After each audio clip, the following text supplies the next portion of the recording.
¿Qué fue primero, el huevo o la gallina? ¿No? O sea, no siempre es fácil determinar cuál es la causa y cuál es el efecto.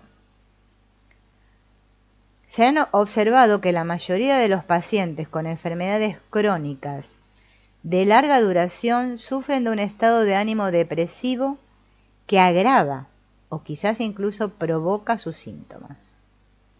Si aplicamos terapias de medicina natural orientadas al cuerpo o terapias mente-cuerpo, o se administran hierbas medicinales, el estado físico y psicológico mejora.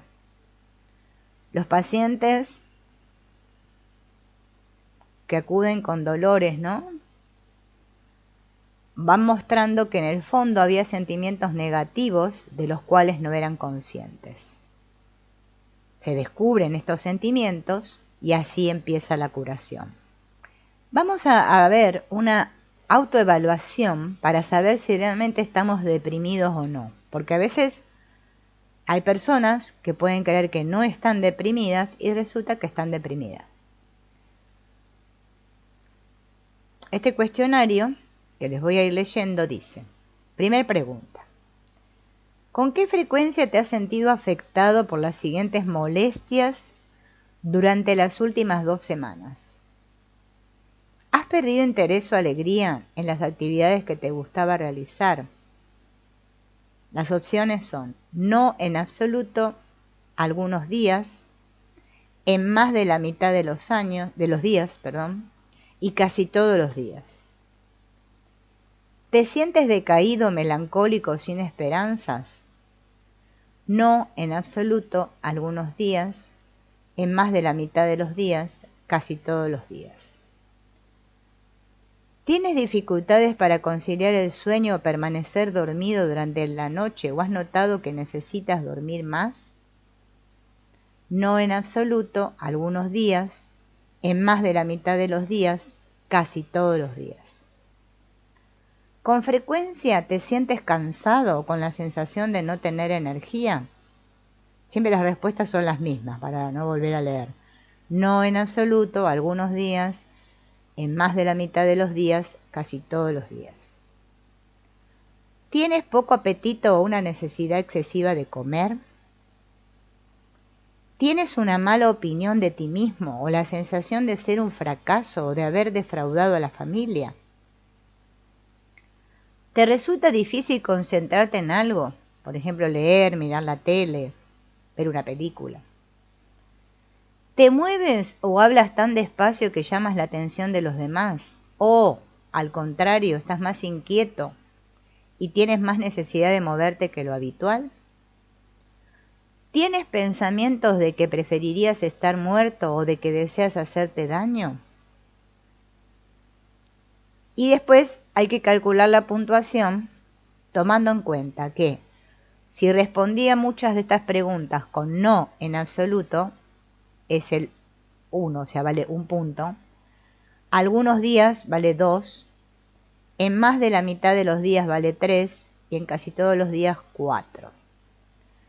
Luego se pone la puntuación total de acuerdo a lo que respondimos. Si obtuve menos de 5 puntos es saludable. Si obtuve menos de 10 puntos, discreto. Si fui de los 10 a los 14 puntos, depresión leve. De los 15 a los 19 puntos, depresión moderada. Y de los 20 a los 27 puntos, depresión grave.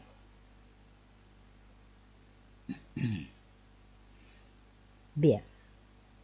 Además de todos los diagnósticos manifiestos de depresión, hay una enorme zona gris donde se encuentran muchas más personas que sufren por sus sentimientos y por lo tanto o desarrollan síntomas físicos o presentan reacciones psíquicas ante ellos.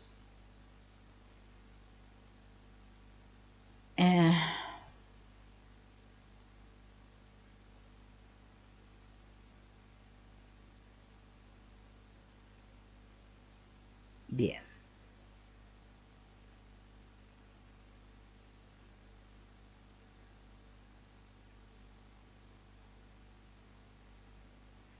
En muchas ocasiones, a pesar de los análisis exhaustivos y precisos, no se encuentran causas físicas para una dolencia, ¿no?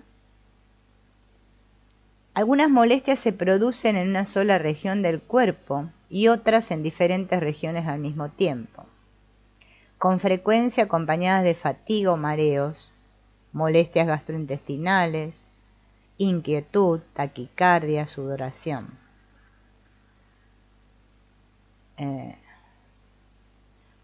Si no hay cambios en los análisis, ¿no? En las radiografías y todos los análisis que se pueden hacer, no hay duda de que el sufrimiento es real y no imaginario.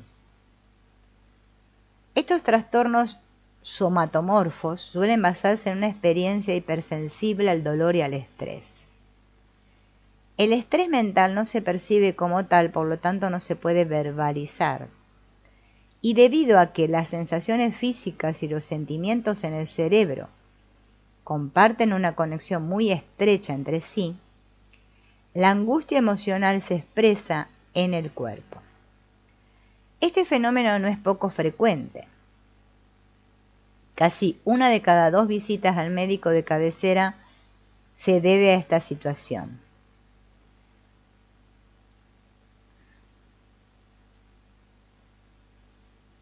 La regla general para los trastornos de somatización es que cuanto más síntomas se producen, menos sabe la persona cómo manejar sus sentimientos. Se sienten indefensos e incomprendidos, así como a merced de sus médicos, pues de ellos solo escuchan una y otra vez que en realidad no les está pasando nada y que están sanos.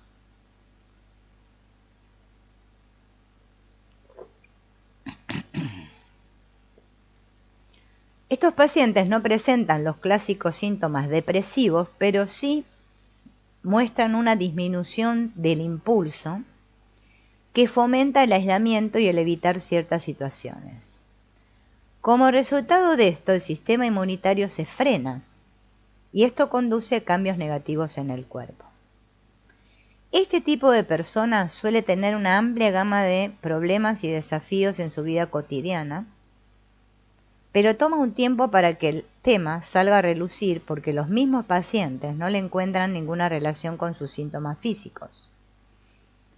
Más bien es a la inversa, culpan de todo al dolor de espalda, a la migraña, a los problemas intestinales, incluso de lo que aún no está resuelto en sus vidas, los problemas de pareja, los conflictos con los padres, bueno.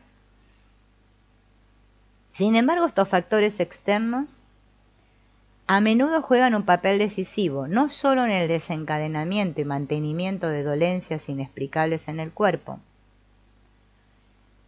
sino también en la manifestación de enfermedades. Y es bastante difícil admitir estos conflictos emocionales ante uno mismo y los demás, y más difícil hablar de ellos. Los sentimientos son una parte importante en nuestra identidad individual y nos puede resultar difícil aceptar que debemos reprimirlos o manipularlos. Las emociones nos hacen sentir que estamos vivos y eso es lo que queremos. Sin embargo, no podemos manejar de forma adecuada muchos de nuestros sentimientos. Por ejemplo, no debemos gritarle a nuestra compañera de trabajo porque siempre interrumpe a los demás en las reuniones, ni patear la puerta del coche porque casi nos atropella en el cruce peatonal. Pero ¿cómo podemos reaccionar si no queremos seguir nuestros impulsos sin reservas ni guardarlos en algún lugar hasta que se desencadene un bloqueo físico y nos vuelvan rígidos y acartonados? Ya el fisiólogo James Paget Henry investigó la conexión entre la enfermedad y los sentimientos y distinguió 3 dimensiones. 1. El miedo provoca una mayor liberación de adrenalina, preparación para la huida, y un ligero aumento de la presión arterial y la frecuencia cardíaca. 2. La ira estimula la liberación de norepinefrina y testosterona, lo que aumenta de forma significativa la presión arterial y la frecuencia cardíaca. 3. La depresión provoca una mayor liberación de cortisol y testosterona y la frecuencia cardíaca disminuye. La experiencia durante la vida de cada persona influyen, o sea, las experiencias que haya tenido, ¿no? Influyen en la reacción ante estos sentimientos. En su modelo de estrés, James Henry estableció la relajación, el apego y el afecto como antídotos para la depresión, el desamparo y la pérdida. Asumió que el fortalecimiento de estos valores positivos podría aliviar los síntomas y mejorar los estados de la enfermedad. Al menos para la relajación. Esta afirmación se confirma hoy en día por medio de la inmunología y la investigación del cerebro. Pero también hay muchos indicios de que un estado de ánimo positivo estimula la capacidad de curación. En la práctica de la medicina mente-cuerpo, se busca influir en que las personas experimenten que pueden influir en su propia evolución, modificando situaciones que no tienen relación directa con su enfermedad. Y para esto los sentimientos juegan un papel central. Veremos una tabla, ¿no?, en la que podemos seleccionar nuestros síntomas o enfermedades subyacentes para conocer cómo fortalecer nuestro nivel emocional, para no sentirnos tan fácilmente derrotados y confundidos por nuestras emociones. Esto fortalecerá nuestro cuerpo y nuestra psique. En esta tabla, la enfermedad o el síntoma, la terapia a través de procesos naturales y la evidencia, ¿no?, de dónde lo sacaron. Nosotros vamos a ir leyendo nada más que la enfermedad o síntoma y la terapia. Después la evidencia no la leo porque... Bien. Para el asma, ¿qué terapias pueden usarse? Las técnicas de relajación, de movimiento, la acupuntura y el yoga. Para la presión arterial alta, la alimentación con bajo consumo de carne, de sal, de ácidos grasos. Un ayuno terapéutico, meditación, tai chi, relajación, reducción del estrés, acupuntura. Para el intestino, para la inflamación crónica del intestino, es bueno el yoga. Para las depresiones, acupuntura y la reducción del estrés basada en el mindfulness. Tai chi, qigong, yoga, baños de bosque, terapia cognitiva basada en el mindfulness, movimiento. Para la fibromialgia, movimiento y yoga. Para el dolor en las articulaciones como el reuma o la artrosis, acupuntura y yoga. Para las enfermedades del corazón, alimentación, bajo consumo de carnes, bajo consumo de sal, yoga. MBSR, que es reducción del estrés basada en el mindfulness. Para el dolor de cabeza, acupuntura y relajación. Para la migraña, acupuntura y relajación. Para el intestino irritable y problemas estomacales, acupuntura. Para el dolor de espalda, acupuntura. Para el derrame o infarto cerebral, auriculopuntura. Podríamos preguntarnos, ¿me dejo llevar por los sentimientos? ¿No? Si soy sincero, seguro que alguna vez me lo he preguntado. ¿Me vuelvo loco a mí mismo o me vuelven locos los demás? ¿Soy yo el que me vuelvo loco a mí mismo o son los demás que me vuelven loco? ¿Sentimos un anhelo concreto o nos confundimos con un espejismo? ¿Está justificada la ira en este momento o surge de antiguos patrones de comportamiento y en realidad no tiene ninguna relación con lo que me pasa en el presente? El ser consciente de mis propios sentimientos ponerlos en contexto con la situación que se vive, y no simplemente rendirse ante ellos, sino influir en ellos, es una parte importante de lo que se conoce como autorregulación o la capacidad de cuidar bien de nosotros mismos. Esta habilidad no se aplica solo a la salud mental, sino a la salud física, porque ambos aspectos no se pueden separar. ¿Por qué algunas personas son más capaces de afrontar las crisis que otras?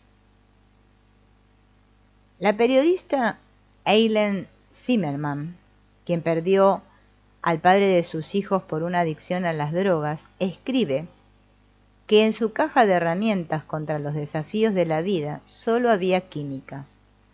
Pero, ¿por qué hubo gente que ante las medidas iniciales del confinamiento reaccionó meditando en estas condiciones excepcionales, mientras que otros daban vueltas sin parar por la casa como leones enjaulados? La resiliencia es el arte de resurgir de los golpes del destino y los trastornos, de encontrar un nuevo equilibrio en los remolinos de la vida, por lo general en un nivel diferente al anterior, a menudo con beneficios a pesar de algunas pérdidas. Y esta capacidad de la resiliencia tiene mucho que ver con los sentimientos. ¿Cómo funciona? La madre del debate sobre la resiliencia fue la psicóloga Amy Werner, que en un estudio que realizó, investigó el desarrollo de unos 700 niños en Hawái. Cerca de un tercio de los nacidos en 1955 crecieron en la pobreza, desnutridos, desatendidos, maltratados. Muchos repitieron estos comportamientos en la edad adulta. Habían abandonado la escuela, tenían problemas de comportamiento, consumían drogas. Pero algo menos de un tercio de estos niños compensó el mal comienzo y consiguió ascender en la escala social. Incluso llegaron a la universidad algunos. Amy Werner los llamó vulnerables pero invencibles, o sea, resilientes. ¿Cuál era su secreto? Había al menos una persona en sus vidas que siempre estuvo a su lado y les hizo sentir que valían algo, ya fuera un hermano, una hermana, un amigo, un profesor, un entrenador. Por lo tanto, la resiliencia se adquiere en un entorno social, pero también hay algunos factores útiles que son innatos.